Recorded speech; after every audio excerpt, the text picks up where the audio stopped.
Avon news में आप सभी दर्शकों का स्वागत है। मैं आपके साथ साबिर मोकाशी। एवन न्यूज में आप सभी को सच का चेहरा देखने को मिलेगा। ನಮಗೆಲ್ಲ ಗೊತ್ತಿರುವ ಹಾಗೆ ಏನು ವಿಜಯಪುರ ಮಹಾನಗರ ವ್ಯಾಪ್ತಿಯಲ್ಲಿ ಏನು ಸ್ಟ್ರೀಟ್ ವೆಂಡರ್ಸ್ ಇದ್ದಾರೆ. ಆ ಸ್ಟ್ರೀಟ್ ವೆಂಡರ್ಸ್ಗೆ ಏನು ಮಾನ್ಯ ಉಚ್ಚ ನ್ಯಾಯಾಲಯದ ಆದೇಶ ಪ್ರಕಾರ ಅವರಿಗೆಲ್ಲ ಜಾಗ ಗುರುತು ಮಾಡಿಕೊಡಬೇಕಾಗಿದೆ. ಈಗಾಗಲೇ ಸುಮಾರು ಒಂದು 10 ದಿನಗಳಿಂದ ನಾವು ಕಂಟಿನ್ಯೂಸ್ ಸತತ ಪ್ರಯತ್ನದಿಂದ ಇವತ್ತು ಕೊನೆಯದಾಗಿ ಏನು ಬಾಕಿ ಹೋದಂತೆ ವ್ಯಾಪಾರಸ್ಥರು ಸಹಿತ ಸ್ಥಳಾವಕಾಶ ಕಲ್ಪಿಸಿಕೊಡ್ಬೇಕಂತಕೊಂಡು ಸ್ಟ್ರೀಟ್ ವೆಂಡಿಂಗ್ ಕಮಿಟಿ ಸದಸ್ಯರು ಮತ್ತು ನಮ್ಮ ಪಾಲಿಕೆಯ ಉಪಾಯುಕ್ತರು ಅಧಿಕಾರಿ ಸಿಬ್ಬಂದಿಗಳು ಸಹಿತ ಆಗಮಿಸಿ ಇವತ್ತೆಲ್ಲ ಪಾನೆಲ್ ಆಗಿ ಅವರು ಒಂದು ಕನ್ಕ್ಲೂಷನ್ ಕೊಡ್ಬೇಕಂತ ಬಂದಿದ್ವಿ. ಜೊತೆಗೆ ನಮ್ಮ ಪೂಜ್ಯ ಮಹಾಪೌರರು ಮತ್ತು ಆಡಳಿತ ಮಂಡಳಿ ಎಲ್ಲ ಸದಸ್ಯರು ಸಹಿತ ಏನಿಲ್ಲಿ ಬಿಸಿಲಲ್ಲಿ ಸುಮಾರು ವರ್ಷದಲ್ಲಿ ವ್ಯಾಪಾರ ಮಾಡ್ತಾರೆ ಅವರಿಗೂ ಸಹಿತ ಒಂದು ನೆರಳಿನ ವ್ಯವಸ್ಥೆ ಮಾಡಿ ಅವ್ರಿಗೆ ಮೂಲಭೂತ ಸೌಕರ್ಯ ಕೊಡಬೇಕು ಅಂತ ಹೇಳಿದ್ದಾರೆ.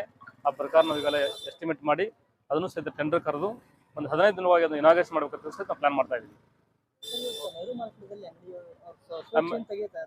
ನೆಹರು ಮಾರ್ಕೆಟ್ ಒಳಗಡೆ ಏನು ಕಟ್ಟೆಗಳಿದಾವೆ ಪ್ರತಿ ವರ್ಷ ಕಟ್ಟೆಗಳನ್ನ ಆಕ್ಷನ್ ಮಾಡ್ತಿದ್ರು. ಈ ವರ್ಷದಿಂದ ಅವನು ಆಕ್ಷನ್ ಮಾಡಿಲ್ಲ.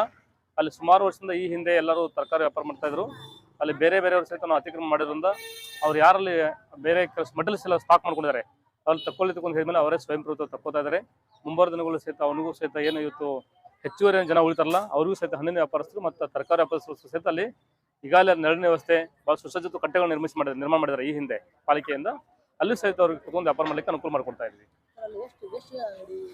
ಸುಮಾರು ಒಂದು 40 ಮೆಂಬರ್ಸ್ ಕುತ್ಕೋತಾರೆ ಹೇಳ್ತಾರೆ. ಟೋಟಲಿ ನಾವು ಏನು ಸರೌಂಡಿಂಗ್ ಎಲ್ಲ ನಾವು ಸರ್ವೆ ಮಾಡಿದಾಗ ಒಂದು 330 ಜನ ಸಿಕ್ಕಿದ್ದಾರೆ ಟೋಟಲಿ.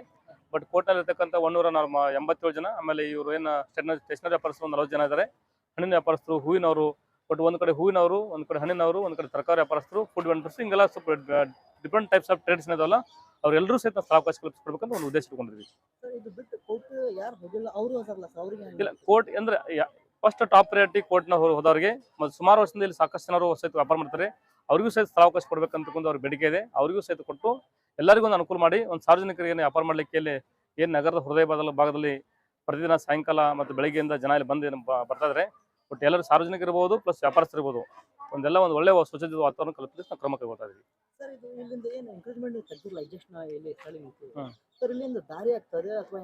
ಒಂದು ಅವ್ರಿಗೂ ಸಹಿತ ಏನು ಸ್ಟ್ರೀಟ್ ವೆಂಡರ್ಸ್ ಇದ್ದಾರೆ ಅವ್ರಿಗೂ ಸಹಿತ ಒಂದು ನೆರಳಿನ ವ್ಯವಸ್ಥೆ ಮಾಡಿ ಸುಸಜ್ಜಿತ ಒಂದು ವಾತಾವರಣ ಒಂದು ಏನು ಇನ್ಫ್ರಾಸ್ಟ್ರಕ್ಚರ್ ಬಿಲ್ಟ್ ಮಾಡಿ ಅವ್ರಿಗೂ ಸಹಿತ ಒಂದು ವ್ಯಾಪಾರ ಮಾಡಲಿಕ್ಕೆ ಇದನ್ನ ಅವಕಾಶ ಕಲ್ಪಿಸ್ಕೊಡ್ತಾ ಇದ್ದೀವಿ. ಒಂದು ಬೀದಿ ವ್ಯಾಪಾರಸ್ಥರು ಸುಮಾರು ವರ್ಷಗಳಿಂದ ಅವ್ರು ಏನಾದ್ರು ಬಂದು ವ್ಯಾಪಾರ ಮಾಡಕತ್ರ ಒಂದು ಪಾಲಿಕೆಯಿಂದ ಇರ್ಬೋದು, ಪೊಲೀಸ್ ಇಲಾಖೆಯಿಂದ ಇರ್ಬೋದು, ಅವರಿಗೆ ಒಂದು ಸುಸಜ್ಜಿತವಾದ ಪ್ಲೇಸ್ ಇದ್ದಿರ್ಕಿಲ್ಲ. ಅವ್ರು ರಸ್ತೆ ಮಧ್ಯದಲ್ಲಿ ಕೂತ್ಕೊಳ್ಳೋದು, ರಸ್ತೆ ಬದಿಗೆಲ್ಲಿ ಶಿಕ್ಷಲಿಕ್ಕೆ ಕೂತ್ಕೊಳ್ಳೋದು, ಆಮೇಲೆ ಪಾರ್ಕಿಂಗ್ ವ್ಯವಸ್ಥೆ ಪ್ರಾಪರ್ ಇದ್ದಿರ್ಕಿಲ್ಲ. ಒಂದು ಜಿಲ್ಲಾಡಳಿತ ಮತ್ತು ಜಿಲ್ಲಾ ಪೊಲೀಸ್ ವರಿಷ್ಠಾಧಿಕಾರಿಗಳು, ಜಿಲ್ಲಾ ಉಸ್ತುವಾರಿ ಸಚಿವರು, ಹೆಚ್ಚುವರಿಯಾಗಿ ನಮ್ಮ MLC ಸಾಹೇಬರು ಬಹಳ ಒಂದು ಉತ್ಸುಕತೆಯಿಂದ ಪ್ರತಿದಿನ ಆಲ್ಮೋಸ್ಟ್ ಪ್ರತಿ ವಾರ ಇದಕ್ಕೆಲ್ಲ ಒಂದು ಅವರು ರಿವ್ಯೂ ಮಾಡ್ತಾ ಇರ್ತಾರೆ. ಪೊಲೀಸ್ ಇಲಾಖೆಗೆ ಕಾರ್ಪೊರೇಷನ್ಗೆ ಕಂಟಿನ್ಯೂಸ್ ಆಗಿ ಬೆನ್ನತ್ತಿ ಮಾನ್ಯ ಶಾಸಕರು, ಜಿಲ್ಲಾಧಿಕಾರಿಗಳು, ಪೂಜ್ಯ ಮಹಾಪೌರರು ಎಲ್ಲರೂ ಒಂದು ನಿರ್ದೇಶನ ಮೇರೆಗೆ ಒಂದು ಏನು ಜನರಿಗೆ ಪಾರ್ಕಿಂಗ್ ಭಾಳ ಸಮಸ್ಯೆ ಇದೆ. ಇಲ್ಲಿ ಪ್ರಾಪರ್ ಆಗಿ ಒಂದು ಪಾರ್ಕಿಂಗ್ ವ್ಯವಸ್ಥೆ ನಾವು ಕಲ್ಪಿಸಿದ ಮೇಲೆ ಸಾಕಷ್ಟು ಸ್ಥಳಾವಕಾಶ ಸಿಗ್ತಾ ಇದೆ. ಯಾಕಂದ್ರೆ ಒಂಥರ ಹಜಾರ್ಡಸ್ ಪಾರ್ಕಿಂಗ್ ಮಾಡೋರು ಮುಂಚೆ, ಆಮೇಲೆ ನಮ್ಮ ಅಂಗಡಿ ಮುಂದೆ ಮಾಡಬೇಡಿ ಅಂತಕೊಂಡೆಲ್ಲ ಭಾಳ ತಕರಾರಿದ್ದು. ಇವಾಗೆಲ್ಲ ಪೊಲೀಸ್ ಇಲಾಖೆಯಿಂದ ಕಂಟಿನ್ಯೂಸ್ ಆಗಿ ಮಾನಿಟರ್ ಮಾಡ್ತಾ ಇರೋದ್ರಿಂದ ಭಾಳ ಒಂದು ನೀಟಾಗಿ ಕಾಣ್ತಾ ಇದೆ. ಮುಂಬರುವ ದಿನಗಳು ಸಹಿತ ನೆಕ್ಸ್ಟ್ ನಾವು ಬೇರೆ ಬೇರೆ ಸ್ಟ್ರೀಟನ್ನು ಬೇರೆ ಬೇರೆ ಮುಖ್ಯ ರಸ್ತೆಗಳು ಸಹಿತ ಸೆಲೆಕ್ಟ್ ಮಾಡಿಕೊಂಡು ಅಲ್ಲಿಯೂ ಸಹಿತ ಇದೇ ಥರ ಒಂದು ಮಾಡಲಿಕ್ಕೆ ನಾವು ಕ್ರಮ ಕೈಗೊಳ್ತಾ ಇದ್ದೀವಿ. ಜೊತೆಗೆ ತಮ್ಮ ಮಾಧ್ಯಮದ ಮೂಲಕ ಏನಿವತ್ತು ಸ್ಟ್ರೀಟ್ ವೆಂಡರ್ಸು ಬೆಳಗ್ಗಿಂದ ಇಲ್ಲಿ ವ್ಯಾಪಾರ ಮಾಡಿ ಕಸ ಹಂಗೆ ಬಿಟ್ಟು ಹೋಗ್ತಾ ಇದ್ರು. ಇವಾಗ ನಾವು ಕಸದ ವಾಹನಗಳನ್ನ ಸಾಯಂಕಾಲ ಏನು ನಾವು ಕಮರ್ಷಿಯಲ್ ವೇಸ್ಟ್ ಕಲೆಕ್ಟ್ ಮಾಡ್ತೀವಿ, ಈ ವೆಜಿಟೇಬಲ್ ವೇಸ್ಟ್ ಕಲೆಕ್ಟ್ ಮಾಡಲಿಕ್ಕೂ ಸಹಿತ ನಾವು ಸೆಪರೇಟ್ ಆಗಿ ವೆಹಿಕಲ್ ಕೊಡ್ತಾ ಇದ್ವಿ. ಏನೆಲ್ಲ ಬೀದಿ ವ್ಯಾಪಾರಸ್ಥರು ಇವತ್ತೇನು ಜಿಲ್ಲಾಡಳಿತ ವತಿಯಿಂದ, ಪಾಲಿಕೆ ವತಿಯಿಂದ ಇವತ್ತೇನು ಅವರಿಗೆ ಒಂದು ಮೂಲಭೂತ ಸೌಕರ್ಯ ಇರ್ಬೋದು, ಒಂದು ಕುತ್ಕೊಳ್ಳಿಕ್ಕೆ ವ್ಯಾಪಾರ ಮಾಡಲಿಕ್ಕೆ ಒಂದು ಸುಸಜ್ಜಿತ ಒಂದು ಪ್ಲೇಸ್ ನಾವು ರೆಡಿ ಮಾಡ್ಕೊಡ್ತೀವಿ.